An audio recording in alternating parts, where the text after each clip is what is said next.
प्रिय दर्शकों, star moon astro channel में आपका हार्दिक स्वागत है। मैं टीसी गौतम एस्ट्रोलॉजर। आज हम राजयोग के विषय में बात करेंगे।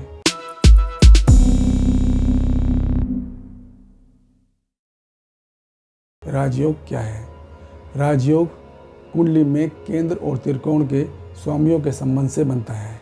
कुंडली में केंद्र स्थान है पहला स्थान, चौथा स्थान, सातवां स्थान और 10वां स्थान, और केंद्र स्थान है पहला स्थान, 5वां स्थान और 9वां स्थान। ये पहले स्थान को केंद्र और त्रिकोण दोनों ही प्राप्त हैं।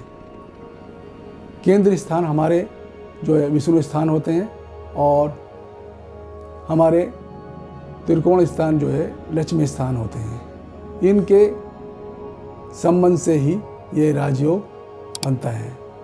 राजयोग व्यक्ति के जीवन में सफलता, धन, संपत्ति, स्टेटस, मान सम्मान, वाहन, ये सब कुछ जो है राजयोग में मिलता है व्यक्ति को, जिसके कुंडली में राजयोग बनता है। और कुंडली के अंदर केंद्र में सबसे महत्वपूर्ण स्थान होता है 10वां स्थान, और त्रिकोण के अंदर सबसे महत्वपूर्ण स्थान है हमारा 9वां भाव।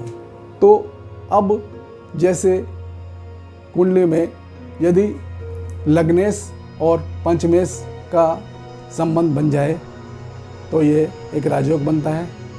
यदि लग्नेश का चौथे भाव से संबंध बन जाए तो ये राजयोग बनता है। लग्नेश का सप्तम भाव से यदि संबंध बन जाए तो ये राजयोग होता है। और लग्नेश का यदि 10वां भाव से संबंध बन जाए तो ये राजयोग होता है। इसी तरह से चौथे और 5वें भाव का संबंध बन जाता है तो ये राजयोग होता है। और चौथे और 9वें भाव का संबंध अगर बन जाता है तो ये राजयोग होता है।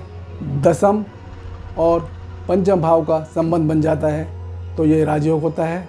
और 7वें और 5वें का यदि संबंध बन जाता है तो ये राजयोग होता है।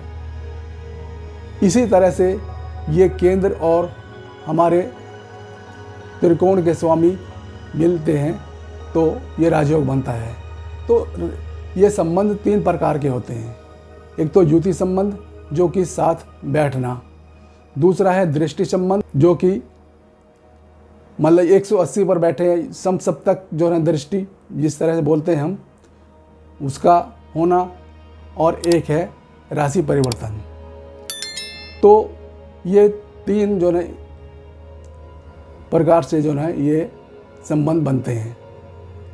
तो सबसे महत्वपूर्ण जो है हमारा जो ये है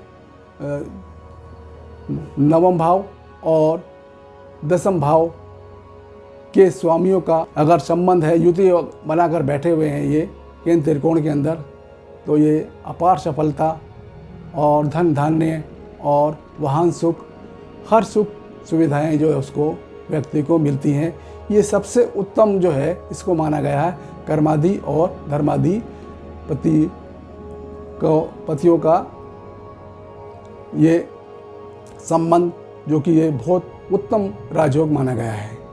तो ये हमारे कुंडली के अंदर जिसके भी कुंडली में ये राजयोग बनते हैं वो व्यक्ति अगर गरीबी से भी में जन्म लेने के बाद भी वो ऊंचाई पर पहुंचता है, क्योंकि ये राजयोग देने वाला है। इसमें व्यक्ति को इतनी क्षमता होती है कि वो नेतृत्व करता है और शासन अधिकारी बनता है और शासन करने वाला होता है। तो राजयोग का कुंडली में होना बड़ा उत्तम माना गया है। लेकिन कई बार ऐसा होता है कि व्यक्ति आता है कि भाई मेरी कुंडली में तो राजयोग है, बताया पंडित जी ने, लेकिन मुझे उसका फल नहीं मिल रहा है। तो उस स्थिति के अंदर ऐसा होता है, या तो उसकी दशा अभी आई नहीं है, या फिर वो नवांश में अंदर जाकर वो ग्रह दोनों ही खराब स्थिति के अंदर हैं, नीच के हो गए हैं, तो उस स्थिति के अंदर भी उसका फल इतना नहीं मिल पाता है। नहीं तो वैसे ये देखा गया है कि यदि जैसे योग कारक एक ही ग्रह है और यदि वो त्रिकोण से स्वामी से संबंध बनाता है तो वो महान राजयोग बनाता है।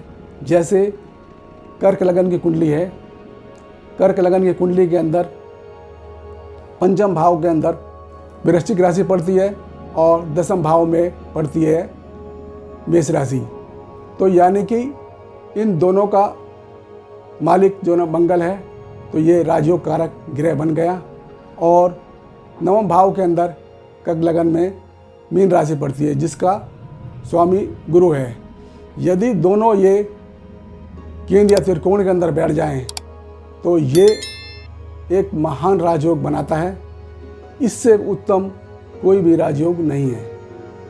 यूँ तो राजयोग के अंदर कितने जो ना लेते हैं हम, गज केसरी योग को भी लेते हैं, चंद्र मंगल योग को भी लेते हैं, पंच महापुरुषों को भी लेते हैं, तो ये भी बनाते हैं। लेकिन ये सबसे उत्तम जो है माना गया, जो कि एक ही ग्रह राजयोग, एक ही ग्रह केंद्र त्रिकोण का स्वामी भी है और उधर त्रिकोण का दूसरा संबंध बनता है, तो ये बहुत महान राजयोग बनता है।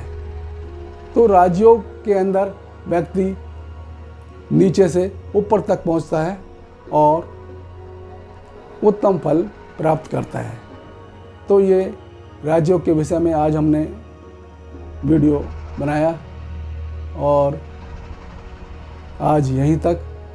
यदि मेरा वीडियो आपको अच्छा लगे तो इसे शेयर करें, लाइक करें, सब्सक्राइब करें, बेल आइकन का बटन दबाएं, जिससे कि मेरी नई वीडियो की नोटिफिकेशन आप तक शीघ्र पहुंच सके।